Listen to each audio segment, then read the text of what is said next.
For this sketch I'm going to take once again a scene that I shot when I visited Provence. It was well, sort of a back alley, and it had some very nice interesting features that I loved and that I want to bring out in this sketch. Once again you will see the photo that I used as a reference for this.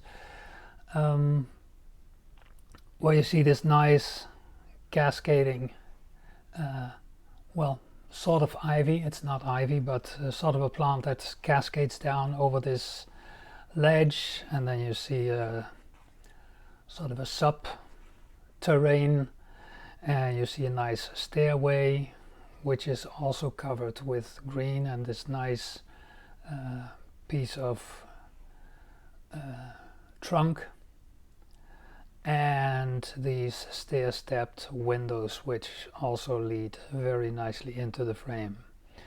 Once again, I will not concern myself too much with making everything exactly the same, because after all I want it to be a nice and lively sketch.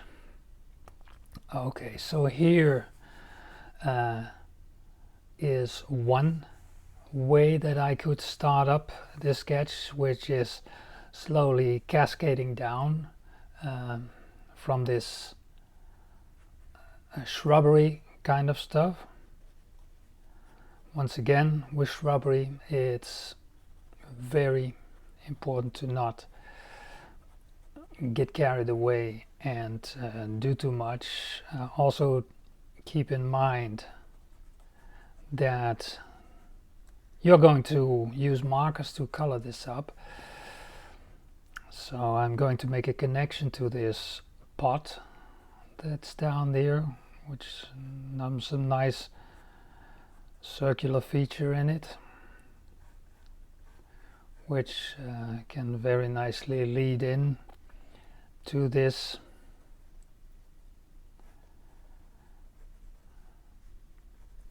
and here we have this ledge type of feature, which I'm going to very loosely, because these lines can make for a very nice rhythm. Here you see this subterranean archway,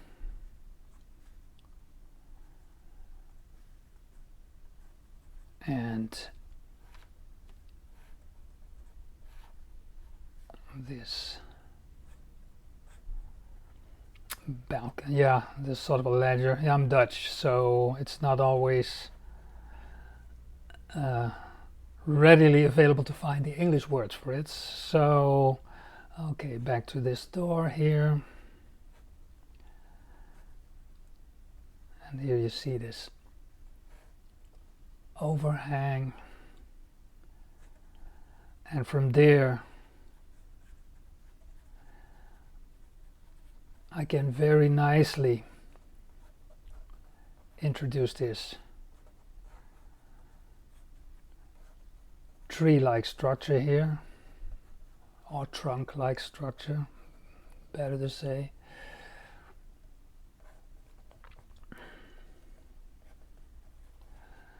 And let's leave it there. From here on I'm going to pick up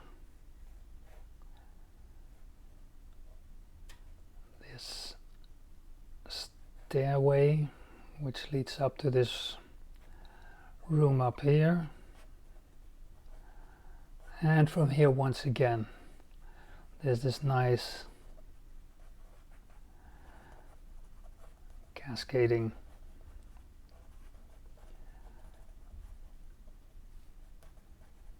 shrubbery. And what I do is this streams down, and so I will more or less draw the thickness part of it, at least indicate it, and I will fill that in with color, and I'll leave the top part mostly white. from here I can sketch in this window right there.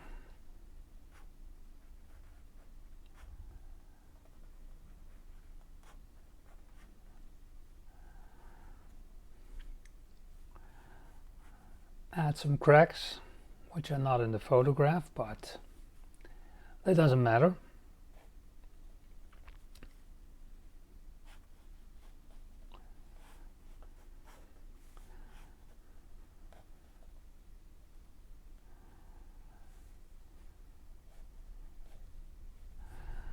Some wiring going on there.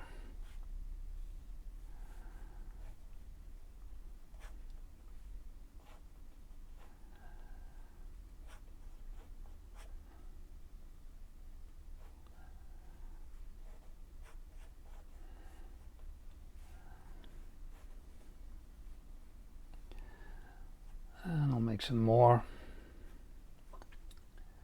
of these cracks in the stucco.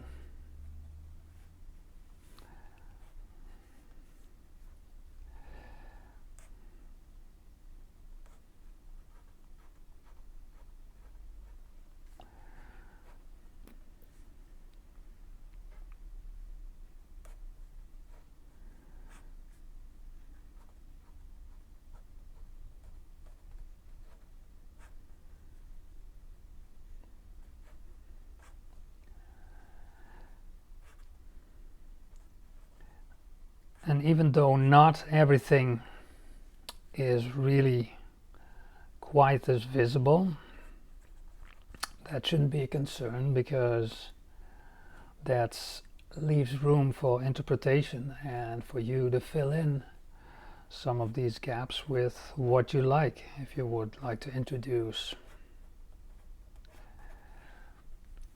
some more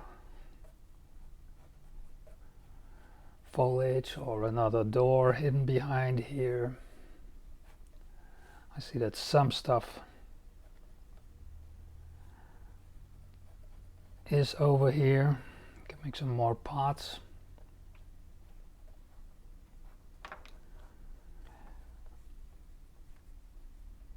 Again, this will also be something. Here's my bush trunk, tree trunk. This is also something that can be resolved once you start adding your colors.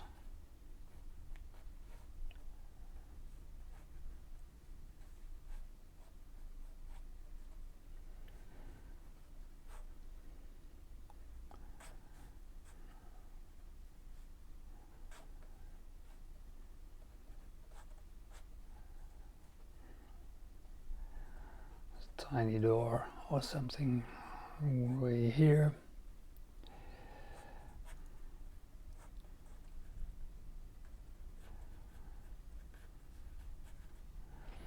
And we have this nice round compositional shape. Once again, usually I do my accenting, or I can do my accenting at this stage, but sometimes it's wiser to first start laying this in with markers. For this, I'm going to, what you see around the top is what I sometimes do, is if I'm not exactly sure that I should use a certain color, because it's always the color on the sticker is never the color that's in there. I'll start with some of the lighter tones and gradually deepen it down, which is with transparency based media, it's the best way to go.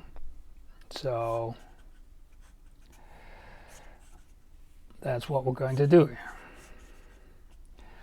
And once again, don't fill this in by just adding some color here. You already suggest that that color is there. So this already looks like a yellow wall, even though you've just barely touched on this yellow.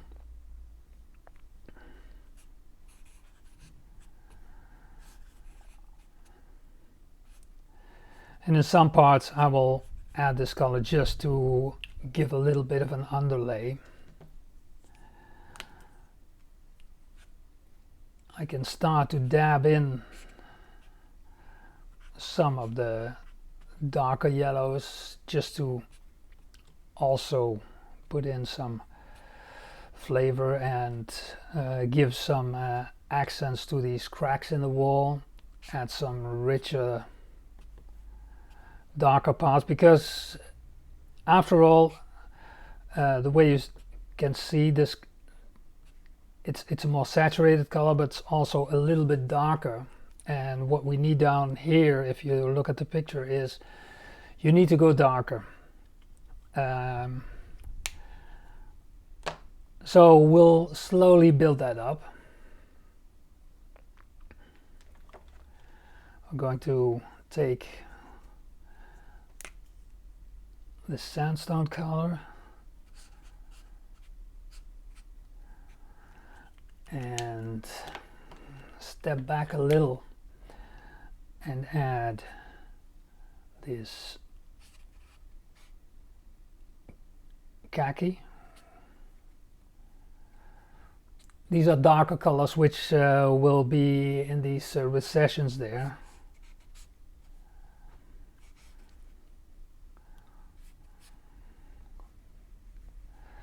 And here under the ledge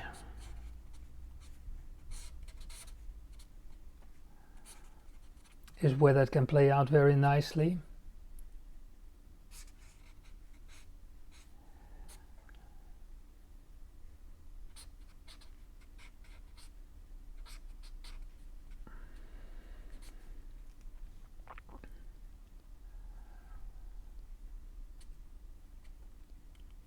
Still being careful not to overblow or overthrow things.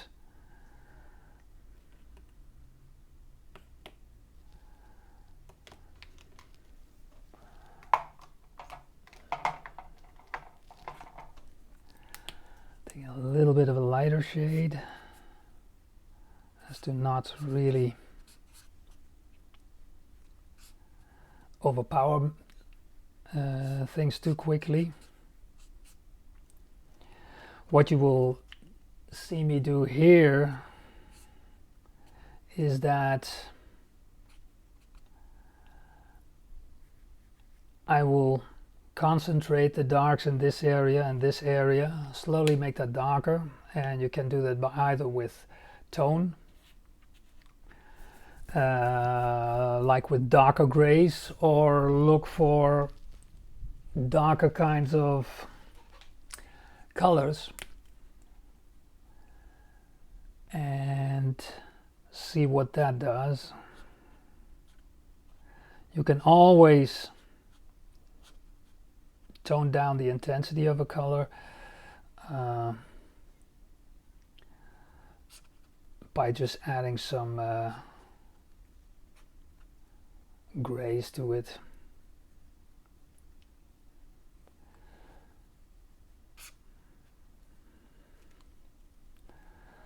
We'll put some here.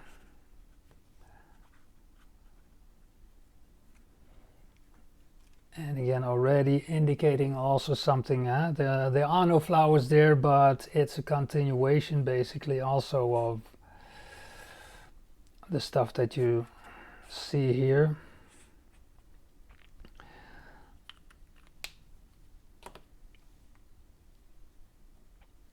I'm going to take my pear green, which still remains really very much my foliage green of choice. Maybe that's because I things that work for me, I try to stick with them. I always experiment, by the way, and you can see that in some of my most at least regular in my sketches that I put on Instagram. You will see me battling and experimenting a lot. with foliage, because at least for me foliage is very hard, especially because it's so easy to just way overdo it and then you lose the sketch, which is a shame. But don't ever feel discouraged by if you mess something up or if you feel you mess something up. First of all, if you look at some of your sketches sometime later, if you put them away, I look at sketches now that I did a couple of months ago, and maybe a couple of months ago I was like, oh, I really hate how this turns out, how this turned out. And when I see them now, it's like, boy, that wasn't really that bad. So sometimes in the moment you can be very critical of your work, and sometimes it's so critical that you don't even see that it actually is pretty decent, pretty okay. So the most important thing is always keep at it, always keep trying. Always keep working, make new stuff, because it's in the repetition, in creating new sketches all the time, over and over, that things finally, or that they have room at all to grow. It just doesn't work like that you can just make a sketch or make a drawing and then wait and wait and wait and wait and wait. The next one will start from where you stopped with the previous one. And if that's a little fuzzy, the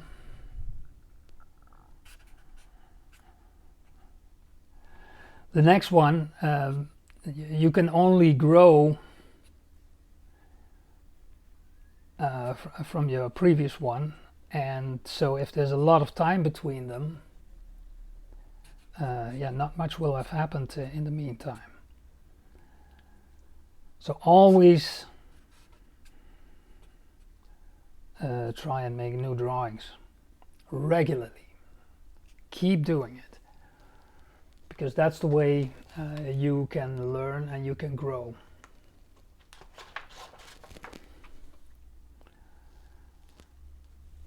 Let's see. I'm trying to not make this too dark here.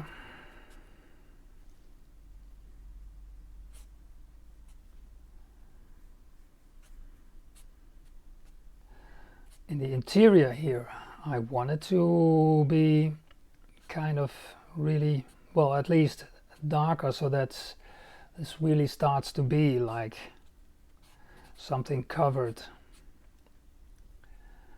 with this huge foliage over there. I can warm it up a little. I can warm things up here a little.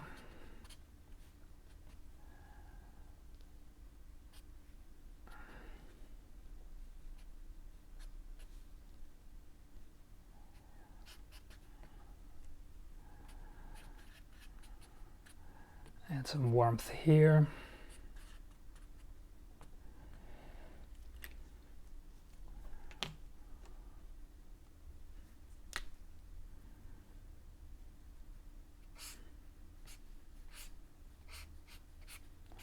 Really try to play out that this is really something that's very recessed.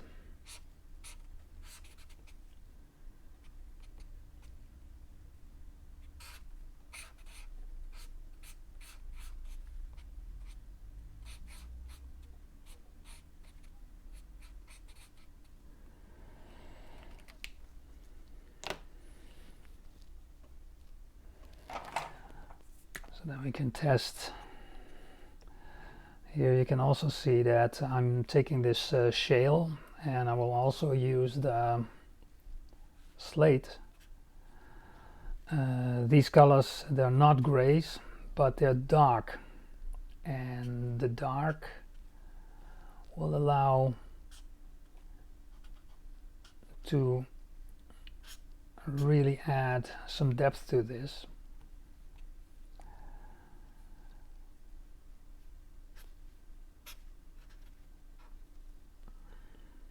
I can already see this nicely coming along. And also be very careful in a sense that you can never go back. So stay away as much as possible from the absolute darks, because once that's in there, yeah, if they are in the right place, that's perfect. But you can never get darker than that. So once you've put them in, that's the darkest that your sketch will be. So if it's in the wrong place, you can never make it lighter again.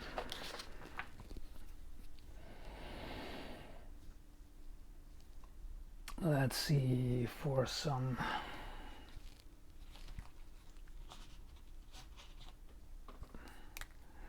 bluish kind of tints and some more reddish here for these indications of pots, which can pop forward nicely.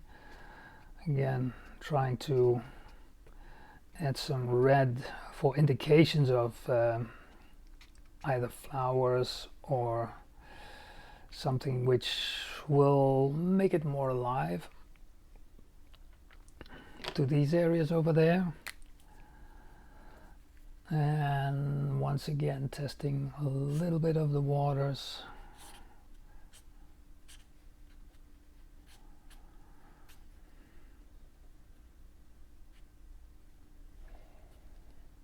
And see if we can make this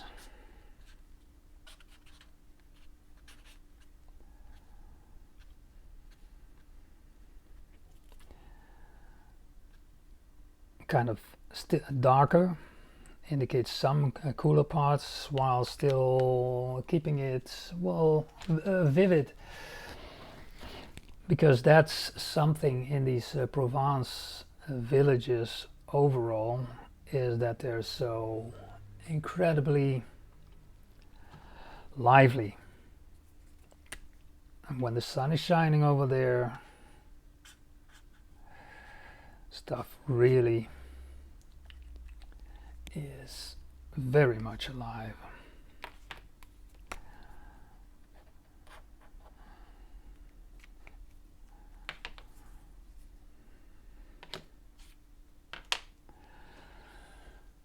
So let's see what we're going to do with this.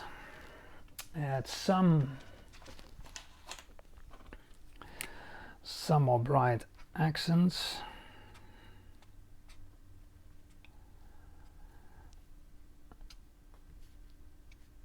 That can follow the eye, that the eye can follow something. Again, not getting too carried away, because then it's just stuff. And now I will take the time to try and, well, some tiny bits more over here to indicate more that this is like a corrugated kind of affair, corrugated roof.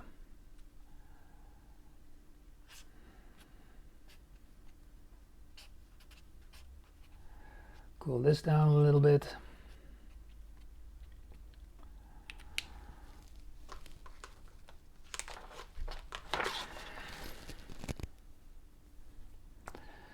And take my 0.5, so the thicker one, and again just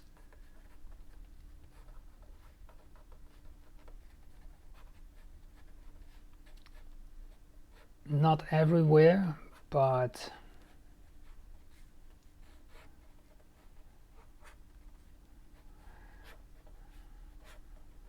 here, these beams. And what I'll do shortly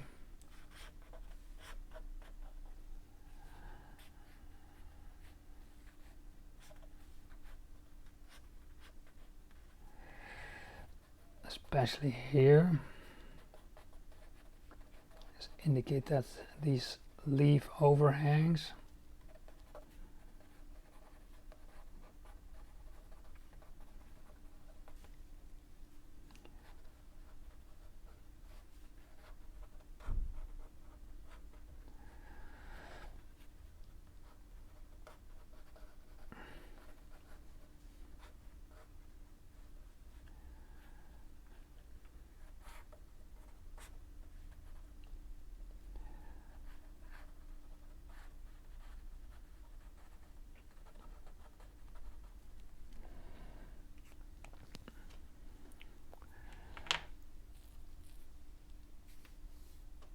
see if I can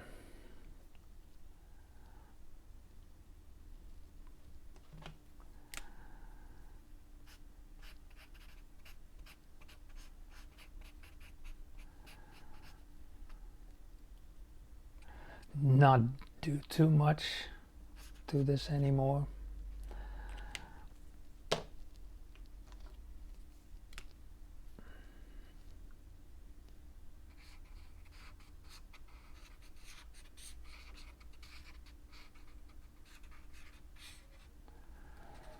The linear character of these root kind of things.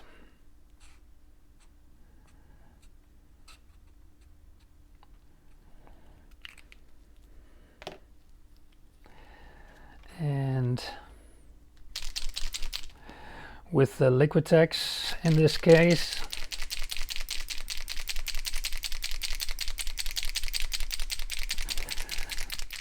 shaking the life out of it and using it very sparingly.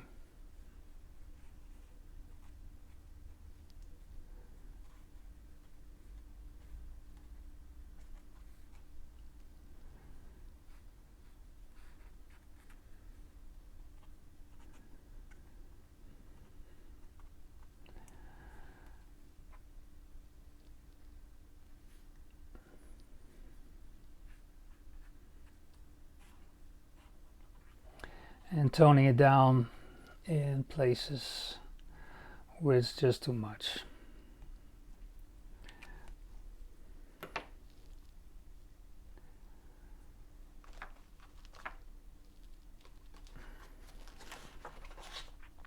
That it doesn't overpower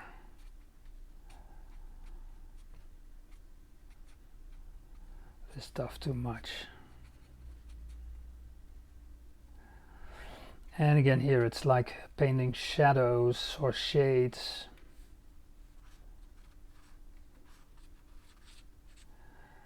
To these root-like structures.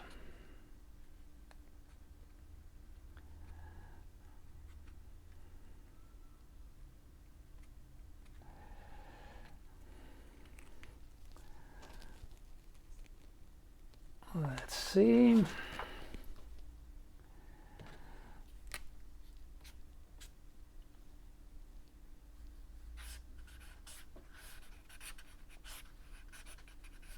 Add a little more so that I can get this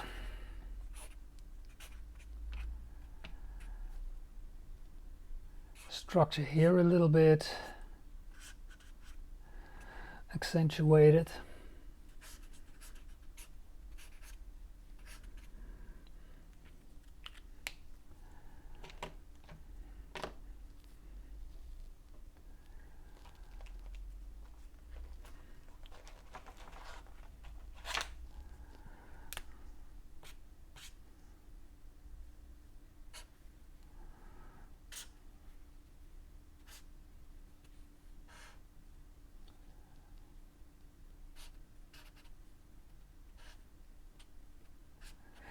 But as you can already see that my tempo has slowed down considerably. I'm just doing my new detail work, and that usually is an indication of that it's time to stop working on this, which is something that I will do right now.